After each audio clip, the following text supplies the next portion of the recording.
안녕하세요. 책 소개하는 선생님 박성훈입니다. 이 책은 적정소비생활이라는 책인데 이거는 그나마 신간이에요. 그리고 신간인데도 불구하고 벌써 2세를 찍은 책입니다. 2016년 1월 11일에 나왔거든요. 2월 2일에 2세를 찍은 걸 보니까 꽤 잘 팔리고 있는 책인 것 같다라는 생각이 듭니다. 이 책을 제목을 보시면 알겠지만 이걸 딱 보면 이게 뭔가 돈 관리를 위한 책이구나 라고 딱 느낌이 오는데, 이분이 이 책을 쓴 이유가 자신이 돈을 낭비하고 한번 쫄딱 망해본 적이 있기 때문에 라는 얘기가 나옵니다. 머리글부터.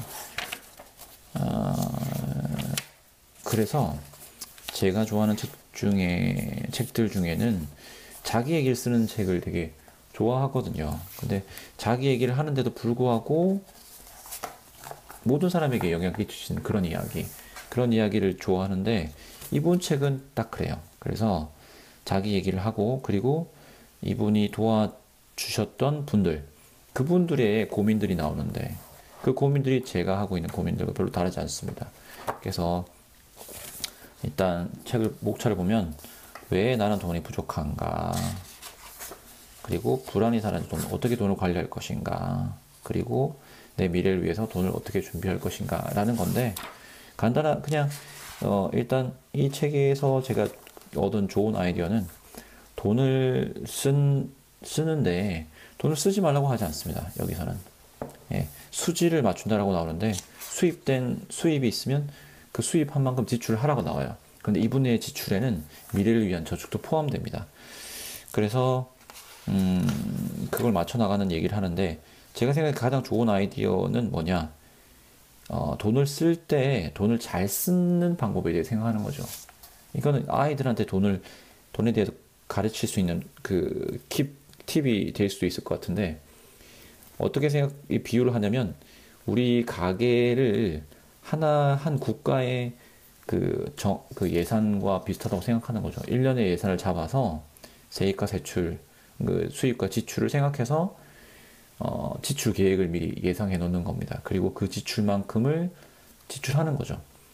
지출을 준비하는 과정에서 필요 없는 지출을 줄여서 써야 될 땐 반드시 돈을 쓰고, 쓴 것에서 의미를 갖고 허투루 쓰지 않았다는 생각을 하는 겁니다. 왜냐면 이제 이 앞부분에서 돈이 부족한 부분, 이런 것에 대해서 나오는데, 제일 문제가 되는 게 돈을 쓰고도 가치를 느끼지 못하고 후회를 하게 되는 때가 많다는 겁니다. 그것 때문에 사람들은 자기가 열심히 일해서 번 돈, 그러니까 뭔가 교환할 수 있는 그런 수단을 잃어버리면서 돈을 잃고 그만큼 자기의 소고와 노력을 잃었음에도 불구하고 후회까지 남게 되는 거죠, 물건을 사면. 그래서 어떻게 소비할 것인가에 대해서 그런 요령들도 써놨거든요. 근데 아무튼 일단 뭐 좋았던 점들은, 우리나라에서도 요즘에도 그런지 모르겠습니다. 일단 만화로 이렇게 나오고, 그 다음에 인용된 부분 책 같은 것도 되게 마음에 드는 것들이 많았거든요. 책의 시작을, 한 챕터의 시작을 적당한 다른 분야에, 그래서 인용함으로써 시작하는 경우도 있습니다. 뭐 이렇게, 그리고 응답하라 1994가 나왔다거나 뭐 이런 것들, 그리고 다니엘 캐너맨의 생각에 관한 생각, 뭐 이런 것들, 생각에 관한 생각이 맞죠? Thinking Fast and Slow 이거였는데, 원제가 한국 제목으로는 정확한 게 어떤지 모르겠습니다. 그래서 이런 내용들이 나오는데, 한번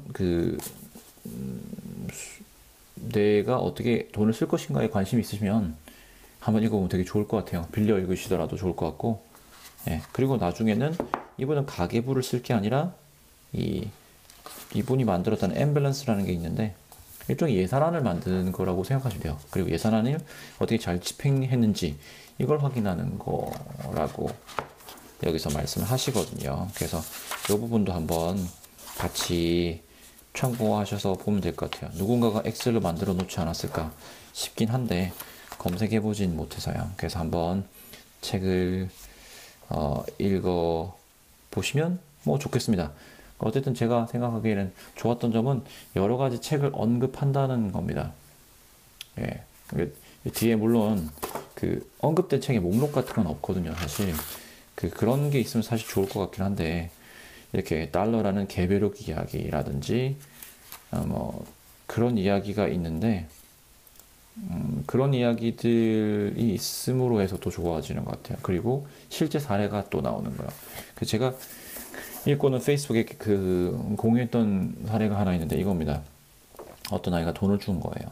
돈을 주어서 어떻게 해결할까 고민을 막 하다가 누구한테 막 어른들에게 물어본 겁니다. 한번 읽어보겠습니다. 아들은 활짝 웃으며 말했습니다. 학교 선생님께도 교회 목사님께도 동네 할아버지께도 같은 질문을 드리는데 목사님께서 더 필요한 누군가가 쓸 수 있도록 하는 것이 좋지 않겠느냐고 하시며 교회에서 봉사 중인 어르신 급식소를 안내해 주셨다고 합니다. 제가 낸 5,000원으로 2분 정도의 어르신이 그날 식사를 하실 수 있으셨대요, 엄마. 그랬구나. 네가 필요한 것을 사는 것보다 그게 더 좋았어? 저 한 사람보다 더 많은 사람이 기쁠 수 있다면 그게 돈을 주신 할머니를 가장 기쁘게 해드린 방법 같았어요. 라고 했는데 이게 돈을 주은 게 아니라 할머니를 도와주는데 그 할머니가 학생한테 돈을 준 거예요. 그 돈을 어떻게 쓸까 고민하다가 이제 기부를 한 얘기인데, 예, 이것도 돈을 쓰는 거니까 이런 얘기도 나옵니다.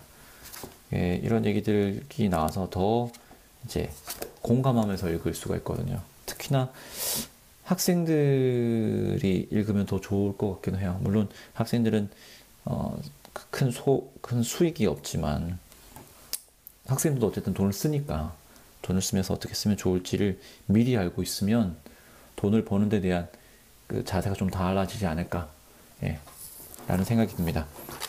그래서 이 책 적정소위 생활, 박미정 씨가 지으신 책입니다. 책을 소개하겠습니다. 즐거운 독서 하시고요.